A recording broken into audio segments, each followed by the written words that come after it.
Hello and welcome to Love Muslims Critique Islam, Part 6, The Real Truth About the Birth of Islam. Throughout this series of videos, I'll be sharing with you the truth of Islam that you won't get from the mainstream media and you won't get from Muslims. So let me reveal to you the secrets Imams don't want you to know and take you on a journey of absolute truth. Now, little about Islam makes sense, and looking at the Islamic timeline of events makes things worse and more confusing. The birth timetable of Islam doesn't fit the facts, and an examination of these facts only serve to compound its falsehood. The first reference to Muhammad, the most important man in the Islamic world, doesn't appear until 691 AD, which is 59 years after his death, and the first reference to Mecca, the most important city in the Islamic world, doesn't appear until 741 AD, which is 109 years after his death. And the first reference to any biography material of Muhammad is from 765 AD, which unfortunately we don't have today. And the first biography of Muhammad within the Islamic sources does not appear until 833 AD, and that was written by Ibrahim Hisham. The trouble is, Ibrahim Hisham lived in Iraq, which is about 600 to 800 miles away from where Muhammad lived in Mecca, and he lived 200 years after. The sayings of Muhammad, they came, 240 years later, written by al-Bukhari. The first historical commentaries come from the 10th century, and they were compiled by al-Tabari, who was a Persian historian where Iraq is today. And so all of this is written at the wrong place and at the wrong time. When Jesus was crucified in 33 AD, Paul's letters to the early churches were written just about 15 to 31 years after that event, when details were still fresh in the mind of the people that were with him at the time. And Paul wrote his letters around about 48 to 64 AD. So you can see the difference, can't you? Just 17 years after Jesus was put to death and raised again, we have first-hand eyewitness accounts of his life from Matthew and Mark, who are people who knew him, talked to him and walked with him. The Gospel called to John came a few years later and was the last to be written down, though his letters were written about 30 to 40 years before that. Now, Islam's foundations are weak and questionable. Its bedrock is built on Arabian shifting sand and not on rock, as stories were verbally handed down from generation to generation. Well, we have a problem. What's that? Well, we've lost Mecca. See, Mecca is supposed to be the place where Muhammad was born and consequently is the place for pilgrimage for millions of Muslims. It has a vital role to play in the Islamic story. But Mecca has only one mention in the Quran. The truth is that only up to recently, because of oil exploration, has Mecca become the large developed metropolis of any note, as for centuries before it, it was a mere backwater or a hamlet. From this map of Arabia from the 6th century, we can see Ethiopia, we can see the Indian Ocean, Pelagus, but we don't see Mecca. Mecca then was not the place of importance that we see today as the center of Islamic worship. Back in the 6th century, it has no strategic positioning for trade or for military purposes. By the time we reach the Middle Ages, Mecca still hasn't risen to any prominence and cannot be seen on this map from 1484, and as illustrated on this map of Arabia from the 18th century, the Arabs had still not held any importance to Mecca, as its elevated status today is a very modern invention. Muslims tell us that Mecca, according to Islam, is the center of his faith and indeed the center of history as well as the mother of all settlements. Muslims believe that Adam and Eve began life here on earth there when they fell to sin and were thrown out of the Garden of Eden. They also believe that in 1900 BC, Abraham was supposed to have lived there, and of course it's the birthplace of Muhammad, though there's no evidence for this. But we do know he lived there after his first marriage. Three civilizations who had daily contact with Muhammad are mentioned in the Quran.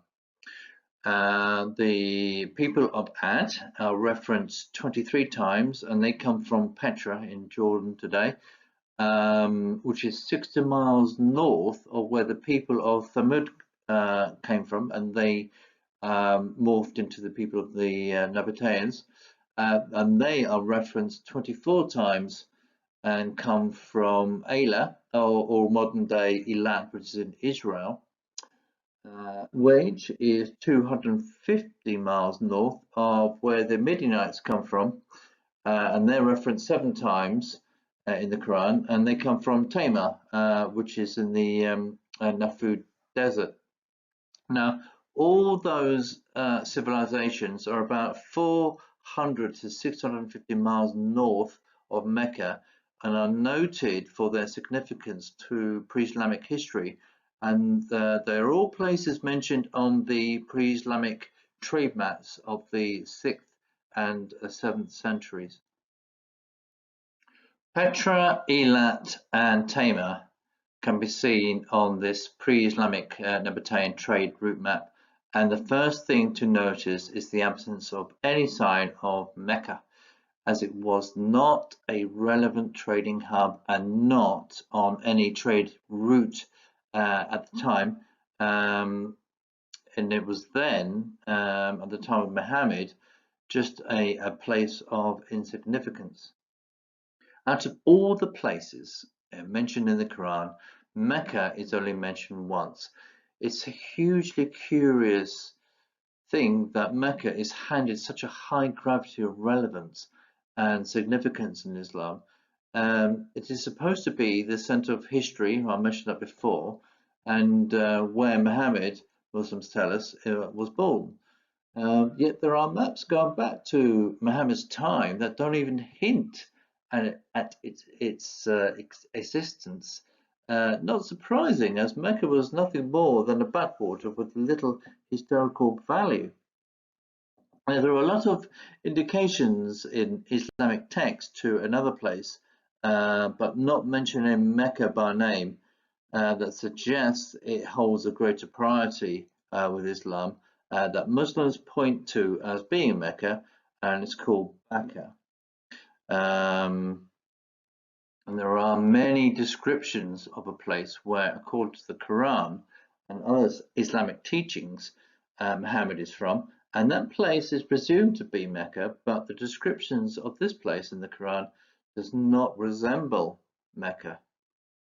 The clues in the text describe a place not matching the description of Mecca then or now. The geography and vegetation that the text speak of include parallel valleys, streams. Outside there are ruins and a pillar of salt. There are fields, trees. More interesting are the verses in the Quran that allude to a place fitting the description of Sodom and Gomorrah of the Old Testament, and mentioned Lot's wife as the pillar of salt when she turned into when escaping God's wrath when God destroyed those cities with fire and brimstone. But these are are now ruined cities and are over 730 miles north of Mecca, but only, curiously, only 50 miles north of Petra. And other descriptions give us olive trees, grass, fruit, and fertile clay soil.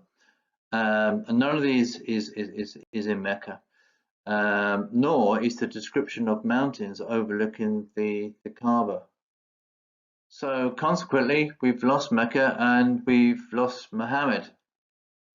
If Mecca is of such historical Islamic notoriety, you would expect Muslims to fight to preserve it as a World Heritage Site. Every town or city of historical paramountcy attracts interest from around the world, and in particular when it's been redeveloped. A buzz of excitement goes round the world of archaeology, eager to dig around the excavations dug by the developers to find and preserve historical artifacts that might be there. Surprisingly, the development of Mecca is being allowed to happen at a rapid pace. For a place that is supposedly holds great importance for world heritage, and should be developed with care and sensitivity, and should be crawling with historians, unless in reality it doesn't. But nobody to date has found anything related to Muhammad's existence there yet, and they won't either.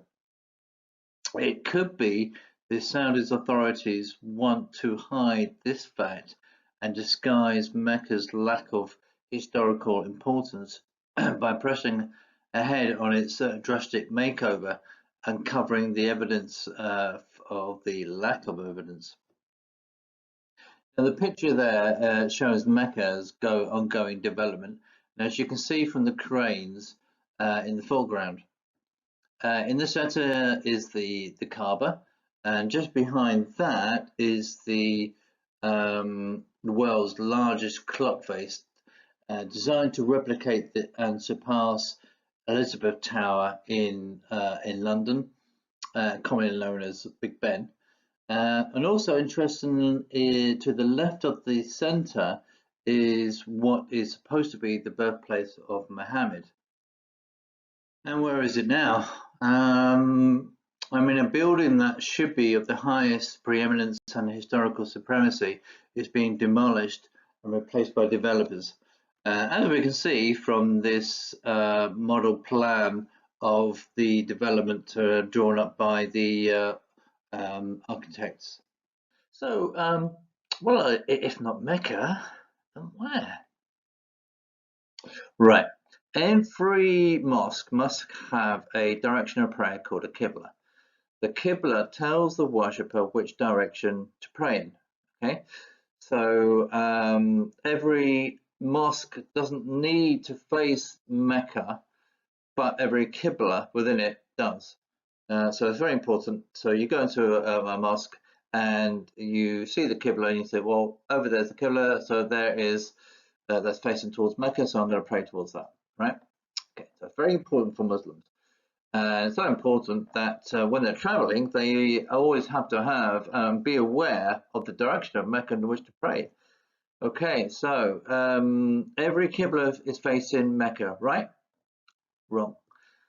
Dan Gibson studied all the mosques around the world and noted their Qibla direction for his book, Early Islamic Qiblas. It's a great book. I thoroughly recommend it. Now, he found in his research that not every Qibla did face Mecca. In fact, the first mosque built up until 706 AD faced Petra and other directions. The Dome of the Rock, its Qibla is facing Petra. There's a great famous mosque in Cordoba, Spain. I love Spain, it's brilliant. Its mosque is actually facing a parallel direction between Petra and Mecca. And mosques in Africa, they would have their Qiblas facing in all sorts of different directions. Sometimes they would bisect the position between Petra and Mecca and have their Qiblas facing that way, almost like in defiance, a tribal defiance, because It's all about tribal allegiance at the time that the mosque was built. So why Petra? Well, Petra is was an Nabatean spiritual capital, and was a focal point for pilgrimage. Its spiritual influence reached across its trade routes, and every Nabatean temple would face towards Petra, as did the qiblas of the early mosques when Islam was first evolving.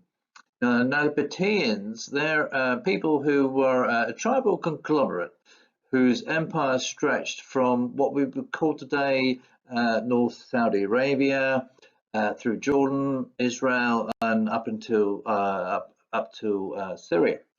They were well-established traders and had the trade routes that would go as far as China and India, using road and sea. The descriptions of Nabatean places mentioned in the Quran, they best fit today's places of Sabata, for example, which is in the west of Petra, and the biblical Sodom and Gomorrah, which is north, and Mount Sinai, which is to the south. You see, none of these descriptions of the places where Muhammad is supposed to have hailed from, according to their texts, match the descriptions of Mecca and Medina.